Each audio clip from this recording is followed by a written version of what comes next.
अटल राज में स्मृति ईरानी ने राजनीति में मारी एंट्री। मोदी सरकार में लगातार 2 बार बनी केंद्रीय मंत्री। फिर मोदी से स्मृति ने क्यों मांग लिया था इस्तीफा? मोदी का इस्तीफा मांगने पर स्मृति ईरानी ने तोड़ी चुप्पी।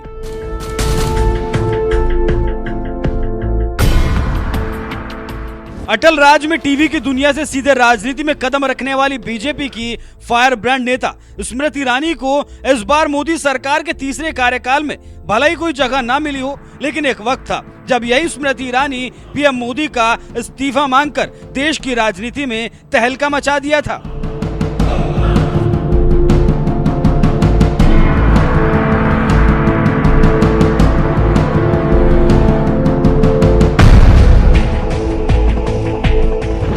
दरअसल ये बात साल 2003 की है, जब बीजेपी के कद्दावर नेता अटल बिहारी वाजपेयी देश की सत्ता संभाल रहे थे और अगले ही साल यानी 2004 में लोकसभा चुनाव होने वाला था। चुनाव से पहले बीजेपी ने उस दौर की चर्चित टीवी एक्ट्रेस स्मृति ईरानी को पार्टी में शामिल करा लिया और राजधानी दिल्ली की चांदनी चौक लोकसभा सीट से सीधे कांग्रेस के कद्दावर नेता कपिल सिब्बल के खिलाफ चुनावी मैदान में उतार दिया।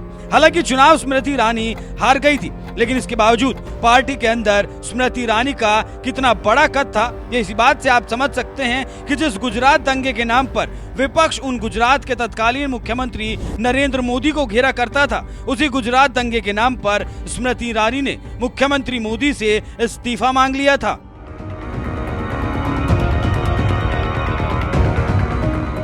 साल 2004 के लोकसभा चुनाव में बीजेपी को मिली करारी हार के बाद स्मृति ईरानी इस कदर भड़क गई थी कि उन्होंने गुजरात के तत्कालीन सीएम नरेंद्र मोदी को लोकसभा चुनावों में मिली हार के लिए जिम्मेदार ठहराते हुए धमकी दे दी थी। अगर मोदी इस्तीफा नहीं देंगे तो वो आमरण अनशन पर बैठ जाएंगी। स्मृति ईरानी ने सीधे मोदी का इस्तीफा मांगकर बीजेपी में भूचाल ला दिया था। हालात ये हो गए थे कि बीजेपी आलाकमान को स्मृति ईरानी के खिलाफ कार्रवाई करने की चेतावनी देनी पड़ गई थी। तब जाकर स्मृति ईरानी बैकफुट पर आई थी और बिना शर्त के अपना आमरण अनशन वापस लिया था। बात यहीं खत्म नहीं होती। साल 2011 में जब गुजरात में स्मृति ईरानी पहली बार राज्यसभा सांसद बनी, उस वक्त राज्यसभा भेजे जाने के प्रस्ताव में सबसे पहला हस्ताक्षर नरेंद्र मोदी का ही था। तब उन्होंने एक बार भी ये नहीं सोचा कि यही वो स्मृति ईरानी है जो कभी उनका इस्तीफा मांगा करती थी।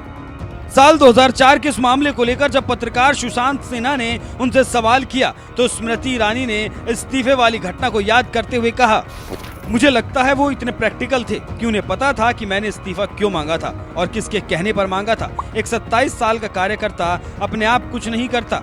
अब मैं उस पर विश्लेषण नहीं करना चाहती, लेकिन वो इतने प्रैक्टिकल थे कि उन्हें पता था क्यों हुआ, कैसे हुआ, और वो 3-4 लोगों तक बात सीमित है, तो मैं उसे सार्वजनिक करके किसी के लिए एम्बैरेसमेंट क्रिएट नहीं करना चाहती। शायद ही ये बात किसी ने सोची होगी कि साल 2004 में मोदी का इस्तीफा मांगने वाली स्मृति ईरानी के पास एक ऐसा वक्त आएगा जब साल 2014 में पहली बार बीजेपी ऐतिहासिक बहुमत हासिल करके सरकार बनाएगी और खुद नरेंद्र मोदी उन्हें अपनी सरकार में कैबिनेट मंत्री बनाएंगे। लेकिन ये हुआ, और एक बार नहीं 2 बार हुआ। साल 2014 में अमेठी से राहुल गांधी के खिलाफ चुनाव हारने के बावजूद स्मृति ईरानी मोदी सरकार में केंद्रीय मंत्री बनी और साल 2019 में इसी अमेठी में राहुल गांधी को चुनाव हराकर लगातार दूसरी बार मोदी सरकार में केंद्रीय मंत्री बनी। हालांकि साल 2024 के लोकसभा चुनाव में स्मृति ईरानी कांग्रेस उम्मीदवार केएल शर्मा से हार गई और इस बार उन्हें मोदी सरकार में भी जगह नहीं मिली। लेकिन ये माना जा रहा है कि बीजेपी उन्हें कभी न कभी राज्यसभा के रास्ते सदन में जरूर पहुंचाएगी। वैसे आपको क्या लगता है, स्मृति ईरानी जैसी धाकड़ नेता को सदन में होना चाहिए या नहीं? अपनी राय हमें कमेंट कर जरूर बताएं।